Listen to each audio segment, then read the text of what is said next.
राधे राधे दोस्तों, आप सभी का स्वागत है हमारे चैनल कृष्ण पथ में। आज का टॉपिक है भगवद गीता अध्याय 1 श्लोक 10 का गहरा रहस्य। भीष्म पितामह की शक्ति, दुर्योधन का छिपा हुआ भय और इस श्लोक से मिलने वाली जीवन बदल देने वाली शिक्षाएं। श्लोक: अपर्याप्तम तदस्माकं बलम भीष्माभिरक्षितम, पर्याप्तम त्विदमेतेषां बलम भीमाभिरक्षितम। 1:10।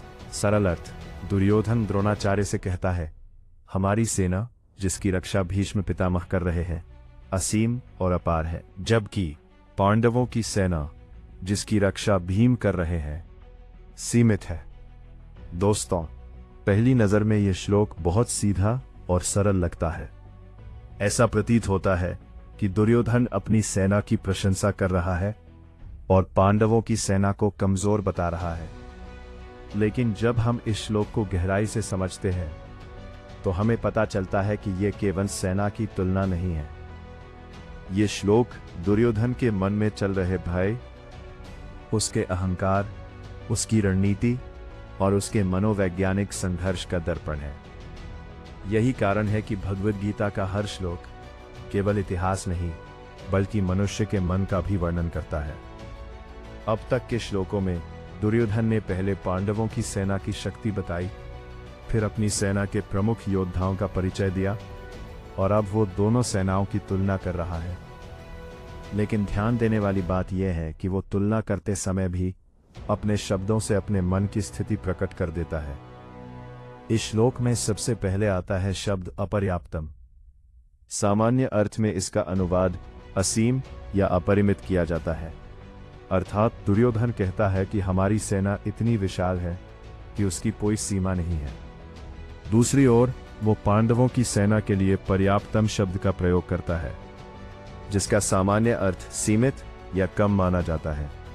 इस दृष्टि से श्लोक का अर्थ यह भी निकलता है कि दुर्योधन कह रहा है, हमारी सेना पर्याप्त नहीं लग रही, जबकि पांडवों की सेना भले ही छोटी है लेकिन भीम के नेतृत्व में पर्याप्त और सक्षम है। यही कारण है कि इस श्लोक को गीता के सबसे रोचक श्लोकों में गिना जाता है। दोनों अर्थ व्याकरण की दृष्टि से संभव माने गए हैं। परंपरागत टीकाओं में अधिकतर पहला अर्थ मिलता है, जबकि कई आधुनिक विद्वान दुर्योधन की मानसिक स्थिति के आधार पर दूसरे अर्थ की ओर भी संकेत करते हैं। अब प्रश्न उठता है कि दुर्योधन ने अपनी सेना की रक्षा करने वाले के रूप में भीष्म पितामह का नाम क्यों लिया? भीष्म केवल एक योद्धा नहीं थे, वे महाभारत के सबसे महान धनुर्धर, नीति के ज्ञाता और अपराजय वीर थे। उन्हें इच्छा मृत्यु का वरदान प्राप्त था। जब तक वे स्वयं मृत्यु स्वीकार न करें तब तक कोई उन्हें मार नहीं सकता था। उनकी उपस्थिति मात्र से पूरी कौरव सेना का मनोबल कई गुना बढ़ जाता था। लेकिन दोस्तों, भीष्म की सबसे बड़ी शक्ति उनके शस्त्र नहीं थे बल्कि उनका चरित्र था। उन्होंने अपने पिता के सुख के लिए आजीवन ब्रह्मचर्य का व्रत लिया, सिंहासन का त्याग किया और अपना पूरा जीवन हस्तिनापुर की सेवा में समर्पित कर दिया। आज भी भीष्म प्रतिज्ञा का उदाहरण अटल संकल्प के रूप में दिया जाता है। फिर भी भीष्म के जीवन की एक ऐसी घटना है जो हमें गहरी सोचने पर मजबूर करती है। जब द्रौपदी का अपमान सभा में हो रहा था तब भीष्म मौन रहे। वे भीतर से उस अन्याय को गलत मानते थे, लेकिन राजधर्म और अपनी प्रतिज्ञा के बंधन में होने के कारण उन्होंने खुलकर विरोध नहीं किया। यही उनके जीवन की सबसे बड़ी पीड़ा बन गई। इससे हमें जीवन की बहुत बड़ी सीख मिलती है। केवल महान चरित्र होना पर्याप्त नहीं है, सही समय पर सत्य का साथ देना भी आवश्यक है, उतना ही आवश्यक है। यदि हम अन्याय देखकर भी मौन रहते हैं तो हमारा मौन भी कहीं न कहीं उस अन्याय को बढ़ावा देता है। अब दुर्योधन पांडव सेना की रक्षा करने वाले के रूप में भीम का नाम लेता है। यहाँ एक प्रश्न उठता है कि पांडव सेना में तो स्वयं अर्जुन जैसे महान धनुर्धर और भगवान श्री कृष्ण भी उपस्थित थे, फिर दुर्योधन ने भीम का ही नाम क्यों लिया? इसका उत्तर महाभारत में मिलता है। भीम दुर्योधन के सबसे बड़े भय का कारण थे। बचपन से ही भीम की शक्ति असाधारण थी।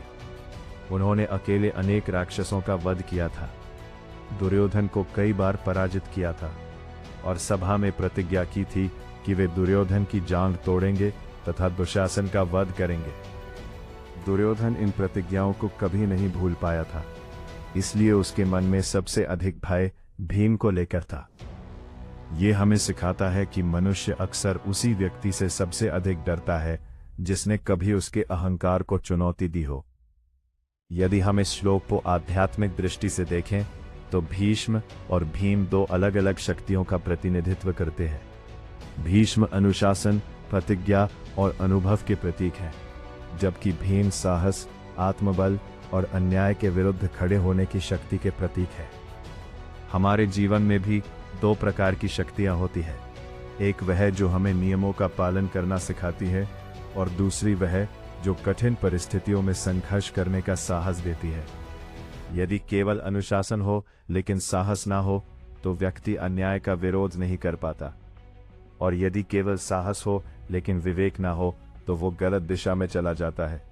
इसलिए गीता हमें संतुलन का संदेश देती है। आज के समय में भी हम अक्सर अपनी सफलता को केवल बाहरी संसाधनों से मापते हैं। बड़ी नौकरी, अधिक पैसा, बड़ा व्यवसाय या अधिक लोग हमारे साथ हैं। हमें लगता है यही हमारी शक्ति है, लेकिन महाभारत हमें बताती है कि केवल बाहरी शक्ति पर्याप्त नहीं होती। यदि हमारे भीतर सत्य, धर्म और आत्मविश्वास नहीं है तो सबसे बड़ी सेना भी हमें नहीं बचा सकती। पांडवों के पास कम सेना थी, लेकिन उनके साथ भगवान श्री कृष्ण थे। उनके पास सत्य था, धर्म था और न्याय का पक्ष था, इसलिए अंततः विजय भी उन्हीं की हुई। दोस्तों, इस श्लोक से हमें 7 महान शिक्षाएं मिलती है। पहली, केवल संख्या सफलता की गारंटी नहीं होती। दूसरी, बाहरी शक्ति से अधिक महत्वपूर्ण आंतरिक आत्मविश्वास होता है। तीसरी, महान चरित्र के साथ सही समय पर सही निर्णय लेना भी आवश्यक है। चौथी, अहंकार मनुष्य को वास्तविकता से दूर कर देता है। पांचवी, धर्म का साथ देने वाला व्यक्ति अंततः विजयी होता है। छठी, भय को छिपाने से वह समाप्त नहीं होता, उसका सामना करने से समाप्त होता है। और सातवीं, भगवान पर विश्वास और सत्य का मार्ग ही जीवन की सबसे बड़ी शक्ति है। भगवद गीता का यह 10वां श्लोक हमें बताता है कि जीवन की सबसे बड़ी लड़ाई बाहरी संसाधनों की नहीं बल्कि आंतरिक विश्वास की होती है।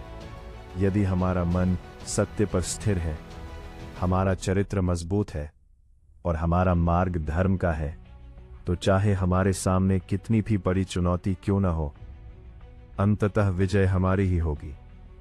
यही कारण है कि आज भी करोड़ों लोग भगवद गीता को केवल एक धार्मिक ग्रंथ नहीं बल्कि जीवन जीने की सर्वोत्तम मार्गदर्शिका मानते हैं।